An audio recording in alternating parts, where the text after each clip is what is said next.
I woke up, dazed and confused. My best friend was standing over me looking worried. I realised that I was around his place. I sat up and tried to get my bearings. What happened? Dude, you've been asleep for like 20 minutes. What? I don't even remember falling asleep. I left the room for a couple of seconds and found you sprawled on my bed. At first I thought you were just joking around, but then you started screaming, as though you were in pain. Are you okay? Yeah, I guess I'm just a bit tired. I don't know what all that screaming was about, though. Bit tired? You must be extremely tired. I couldn't get you up whatsoever. I looked at the time. I needed to be home by 9, and it was 8 now already, and I lived a couple of miles away. I said my goodbyes. He made sure I was okay to get home, and made my way to the bus stop, just around the corner. I always made sure I was at least 5 to 10 minutes early, just in case the bus came. In this case, I was right. The bus got there a few seconds after I got there. I got on the bus and paid the driver. The bus was eerie. The lights were flickering on and off. No one was on the bus, and it was an old model. The buses had undergone a revamp a few years back, and it seemed they hadn't bothered with this one. I just passed it off as being an old bus, so that explained the lighting. And I was also getting on at the end of the bus's route, so that explained the lack of people. I chose a seat and sat down. The bus journey was usually around 45 minutes long. I didn't really have anything better to do, and because of the incident around Tom's, I decided to sleep to pass the time. It didn't take long for me to drift off. During the journey, I had a terrifying dream. It started in the desert. It must have been midday. There was a light breeze carrying what sounded like whispering. I couldn't precisely make out everything, but I could make out a couple of words. Escape. Never. Alone. I'm coming. I walked aimlessly through the desert, always with the whispering following me. After about 10 minutes of this, I tripped over something. I got up, brushing the sand off my clothes and out of my hair. I looked back to see what I tripped over. Sticking out from the sand was a decaying, dismembered arm. I threw up. When I looked back up, in the distance, I saw a humanoid figure. It stood there for a couple of seconds, and then it seemed to move towards me. There was a massive jolt, and I woke up, flying over a couple of seats in front of me. I was greeted by a blinding light. Where did the light come from? It's late at night. My eyes adjusted to the light. I scanned the interior of the bus. The driver's side at the front had been crumpled in, and the windows were smashed. I assumed that the bus had crashed, and I ran to the front to see if I could help the driver in any way. I saw blood running from the driver's seat. What I saw made me throw up. The driver was extremely mutilated. His arm was missing. His torso looked as if it was torn open by something, and his face had scratches. Deep scratches. The weird thing was, the cave-in of the structure hadn't even touched him. It was more like a creature attack. I ran off the bus. I was too busy worrying with the situation to notice where I was. I just wanted to get away from that bus. After about 5 minutes of running, I stopped to intake my surroundings. The human mind is a complex system. When incredibly stressed, it disregards what our senses pick up and shows us what we want to see. When I was running, I hadn't even noticed I was in the desert in my dream. I fell to the ground, questioning how I got here. Why was I here? I could hear the whispering again, a bit clearer now. No escape. Never escape. You belong. I'm coming. This chilled me to the bone. I just wanted to go home. I looked up and there it was again.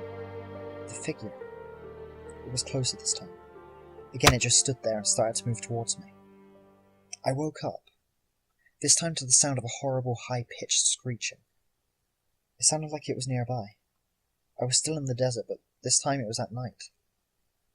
I began walking towards the dreadful noise. If I was stuck here, I might as well see if I can stop it. I noticed there was no longer any whispering. This filled me with relief. It took me 10 minutes to find where it was coming from. It was a set of stairs leading to the underground. I was terrified to go down there. What if this is where the creature resided? I have no idea what this creature's intention is, but I can't just assume it's malicious, I thought to myself. It was a risk I would have to take. I made my way down the stairs. It was almost completely dark, lit only by a candle every now and again. I decided to grab one, just where I had some light. The cavern seemed to go on forever. and as I made my way down I could faintly smell something terrible. After what seemed like forever, I finally got to a heavy metal door. I opened it slowly. I was welcomed by an overwhelming stench of decay, and the screeching noise was louder than ever. I held my breath and surveyed the surroundings. I was in a huge corridor, which led off to multiple rooms. I checked inside the first room which I came to. It was empty, except for a lonely chair in the middle, and cuffs chained coming from the floor. I checked the next room. Again empty.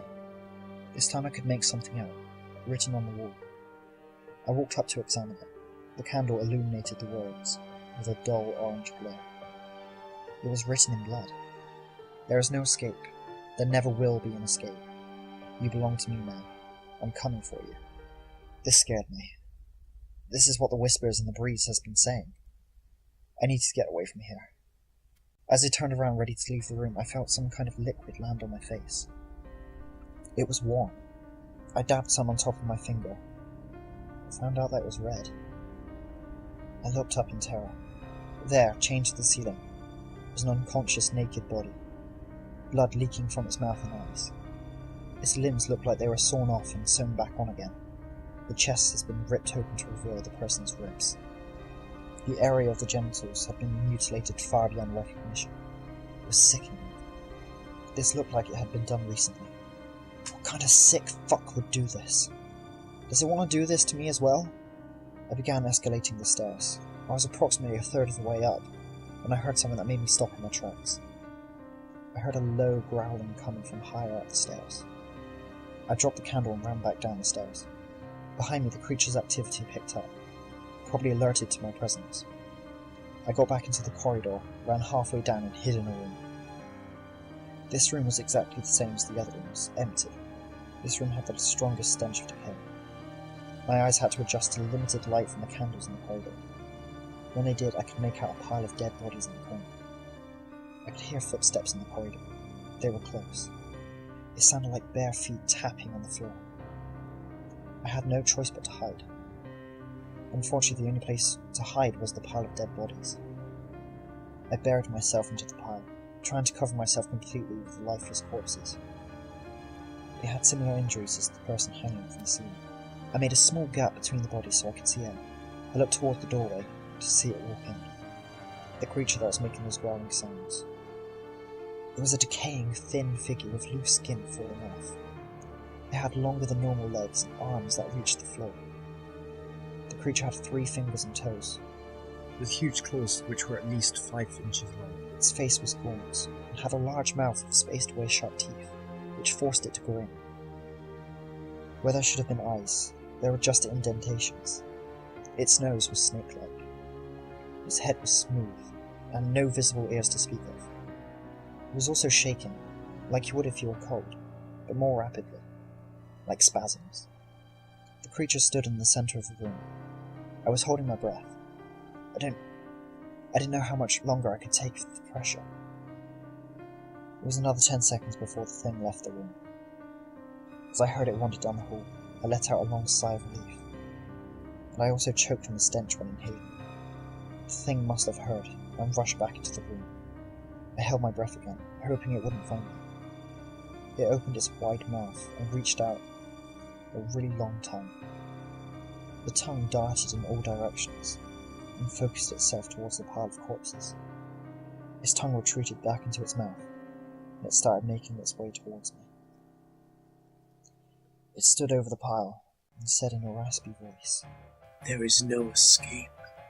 There will never be an escape. You belong to me now. I'm here for you. It slashed at the corpses, slicing some of them clean in half to reveal my hiding spot. I looked up at the thing. Its naturally grinning mouth protruded into an even wider grin. It lifted up its incredibly long arm and slashed it down. I woke up yet again. I was on the bus, and the driver was yelling at me about missing my stop. I looked out the window to tell where I was. I told him that it was the next stop. I was dazed and confused. Was that really a dream? I thought to myself. It all seemed so real. The stench, the texture. Everything was just so vivid. I got off the bus and made my way home. I was slightly late and my mother was yelling at me. I didn't care. I was just glad to be in reality and away from that creature. I hugged my mother, crying. A couple of hours later, I was preparing for bed. Although I wasn't planning on sleeping much. I took off my shirt and walked to the bathroom to brush my teeth. I looked in the mirror, and what I saw terrified me. There was a huge gash along my chest, which looked fairly new. As soon as I saw it, pain rushed through the wound, crippling me. I collapsed to the floor. I heard someone walk in. I looked up, and I saw the creature.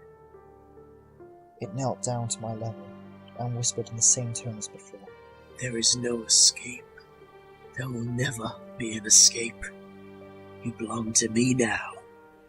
I'm here for you.